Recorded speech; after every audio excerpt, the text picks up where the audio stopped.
how do we start?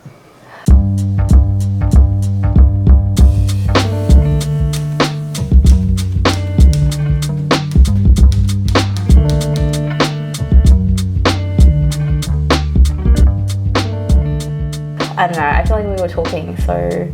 We were talking so well before. Normally, Yeah. now as soon as I've started recording, I've forgotten how to speak. How do I word? Last year was probably, if you've been following the channel for a while, you probably would have noticed that last year we didn't post anywhere near as many videos as we did in our first year.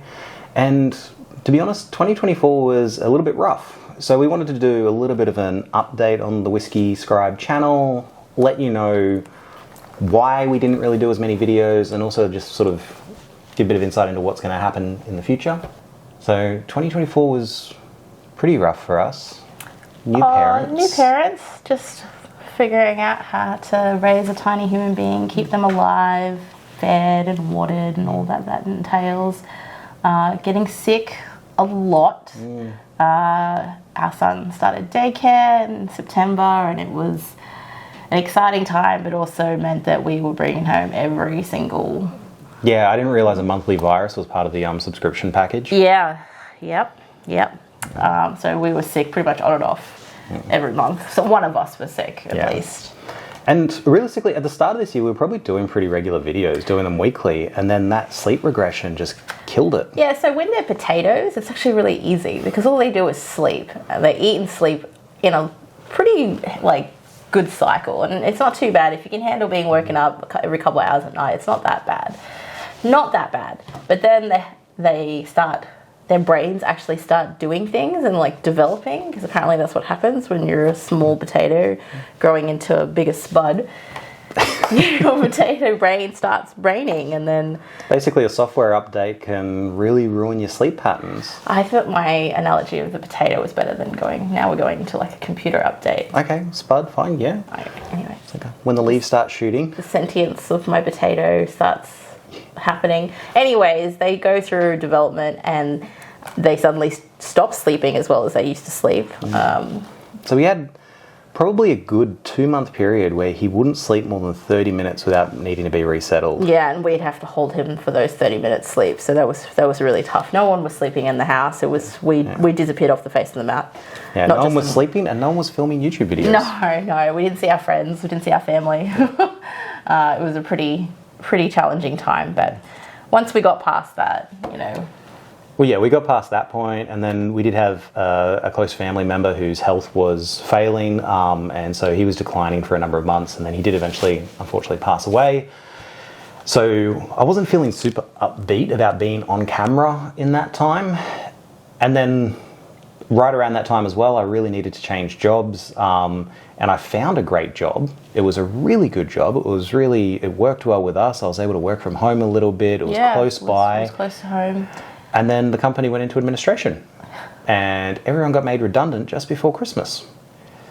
So 2024 was not our best year. No, there was a lot that was great about 2024. We had, our first year with our son, and we saw him grow, and just... Yeah, I've been telling people that the fact that we had a son and we're watching him grow is the only thing that made that not a shit year.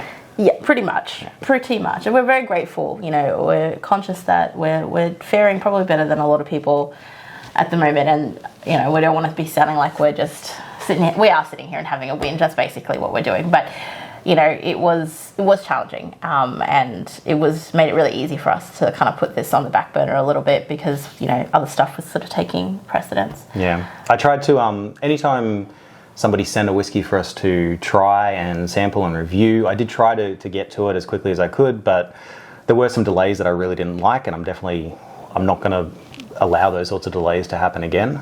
Yeah, we say that. We say that. Can we take a pause? I'm dripping in sweat. You want to put the aircon back on for a bit? I need to dry off because I'm very conscious that you can see this on camera.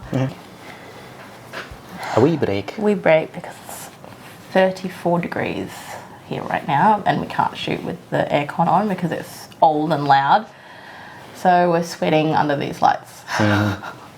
But in spite of that, and 2024. Yes. 2025 should be. I kind of don't want to jinx it now. Jinx it. No, I think so. 2025, we're not particular. I wouldn't say you and I are particularly. We're not negative people, but we're cautiously optimistic people. You know, we like to make plans and we like to try and work those plans. Parenthood has taught us that your best laid plans are just that. They're just plans. They never really come to fruition the way you think they're going to. So even with your 5 contingencies. Absolutely. So it's better just to be kind of loose with everything. But we still need to have a bit of a plan to operate. Yeah. So we're in more of a groove with the parenthood side of things. I think we're trying to be in more of a groove, but fully prepared to accept that we'll never really get the hang of it. I'm sure it'll just be how well we roll with the punches. But we are thinking about what we want to do with the Whisky Scribe, because it's still something we're both really passionate about. Just our focus has our focus has. Hang on, let's start again. Do you need the aircon back on? No, it's fine. I'm rambling and I don't like it when I ramble. 2025, it's a new year. I'm sure I'm going to find a job soon. But in terms of the videos we're doing, we've sort of, I feel like we know what we want to do a little bit more now. Yeah, we've got, I think we have a bit of an idea of where our focus should be with the Whisky Scribe. When we first started, it was really just about trying to get out there, get the videos out, and pre-kid, that was a lot easier for us to do, and anytime we had whiskey to review, that was kind of our focus. And we'll still do reviews because reviews are, I think, worthwhile and relevant, and it's a great way to find out a little bit of information about a whiskey, but we do want to make sure that the videos are relevant to the people watching them. So perhaps maybe doing a little bit more in the way of like whiskey education and some interesting whiskey history. I'm very much a storyteller, so one of the things that appeals to me with whiskey, other than the wonderful flavors, is the stories, like the background, and there's a long history, particularly in the Scottish whiskey industry. There's so much to talk about if you just are willing to look it up and delve into it. Yeah, and that's sort of more of an interest area to us. So anything that's interesting is going to be easier for us to talk about and to make videos about, really. So we're hoping to try and put more of that kind of content out this year. But we also kind of want to know there's been a few of you guys who actually watch our stuff, and we really appreciate you. We feel a bit guilty when we're a bit MIA, and then you guys jump on that when we do post, and we're like, you guys actually don't mind us a little bit. That's nice, and we feel like we're kind of letting you down a bit. So we'll know what you guys want to see more of as well, or less of. If there's things you've seen us do in the past that you're like, yeah, that's not for us, or you could do better, let us know, because we really need that feedback. We're going to keep thinking we're top shit and just keep doing what we're doing, but realistically, if there's stuff that you'd rather see, you want to see more of something, or more of a specific type of whiskey, or whatever, you want to see less of me, that's fine too. I can get out of here. If you want to see more of Jess, I definitely don't mind sharing the camera. Makes it a little bit less pressure on me. Yeah, just watch me sweat under these lights, which I'm clearly not used to being in front of. We really appreciate the people who do actually comment and engage when we do a video. I find it really insightful too. Like, I've obviously got my views on whiskey, and I actually love it when I'm saying that I think a whiskey is good, and somebody jumps on and says that they had a completely different feedback from trying the exact same whiskey, or they have a completely different view of the distillery. That's fantastic, because there's a lot of different views out there, and we did an Ardbeg video a couple of months ago, and the feedback from some people was that they really didn't like the way Ardbeg was marketing things, and it's great to see those differences of opinion, because isn't that what's great about the internet? We all get to have our opinions. So I really encourage commenting on the videos. It does actually help the videos get shown to more people, so even if you just want to drop in a whiskey emoji. Yeah, a little whiskey glass. So it would really help us out, and that's the other thing as well. One of our, goals for 2025 is we want to be able to put a bit more consistent effort into this. And one of the things, vainly, that helps us do that is when we get that feedback and engagement. So the more you guys comment, and watch our stuff, the more we're going to keep doing it. And you know, that's ultimately the best sort of encouragement for us to keep doing what we're doing. And we have a lot of love of whiskey, and we want to keep sharing that with you guys and with anyone who's interested in it. And I'm obsessive enough about whiskey. If you've got a question about it, if I don't know, he's gonna find out. The ADHD will ADHD, and we will find out. Yeah, and then I'll just want to talk about it. Yeah, so we want to do more whiskey education pieces and like whiskey history and things like that. We're obviously still going to do whiskey reviews, but probably one of the disclaimers I should add is there's a lot of whiskey review channels out there where they're trying some really, really fancy, wonderful whiskies.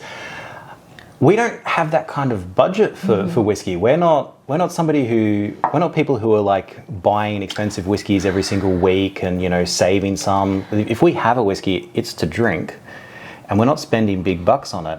The only time we get to try really, really nice, fancy, expensive whiskies is if it's part of a whiskey club tasting, or if somebody has generously sent it in to us, either a distillery wanting us to review it, or we do actually have sometimes some of the wonderful viewers of this channel have sent me whiskey samples because they just want to share what's in their collection. Yeah, but we certainly don't have, you know, a lot of access to the very rare or expensive whiskies, and, you know, hopefully that'll change one day. But in the meantime, you know, the whiskey we do buy for ourselves is usually reasonably affordable. You know, we have a kid, so yeah. and that's sort of like how I sort of even base on my recommendations when it comes to whiskey. I'm judging it not just on how it tastes, but how it tastes in reflection to how it costs.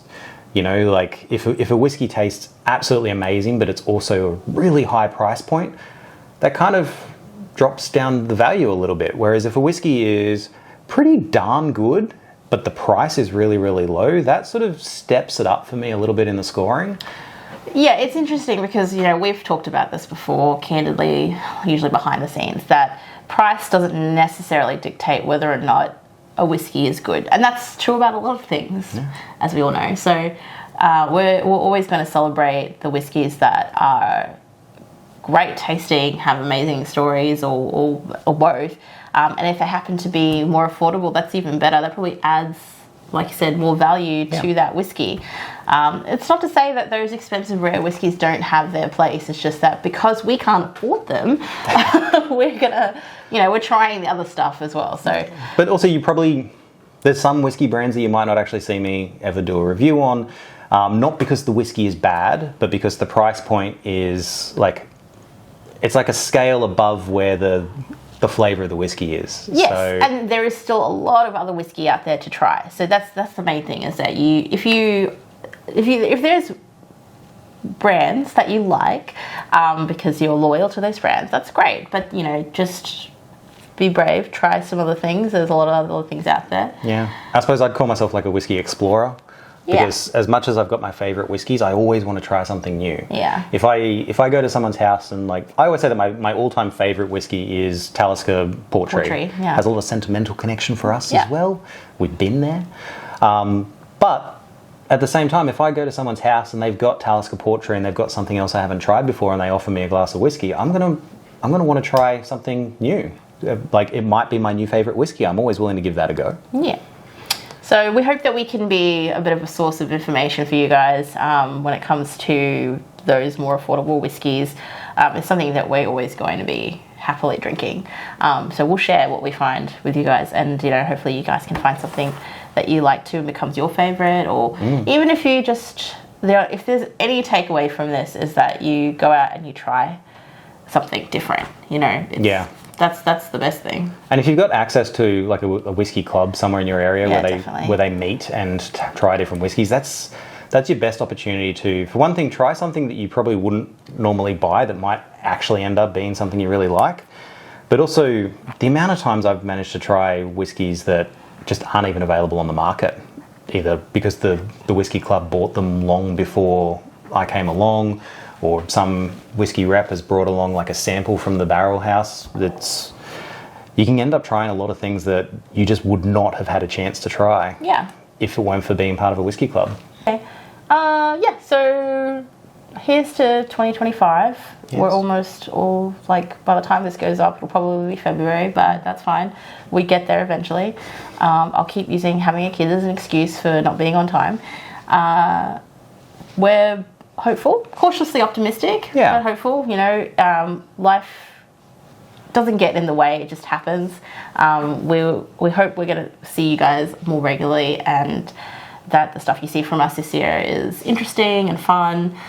We'll keep doing reviews because, you know, we always have whiskey to try. But hopefully you'll see some other stuff from us that is interesting and educational, Useful. fun, useful, all of those things. Yeah. But probably the biggest takeaway is to enjoy what's in your glass and slash. That was a good hard clink. Oh yeah, the sweat dripping down my back is like, it's not even the good kind.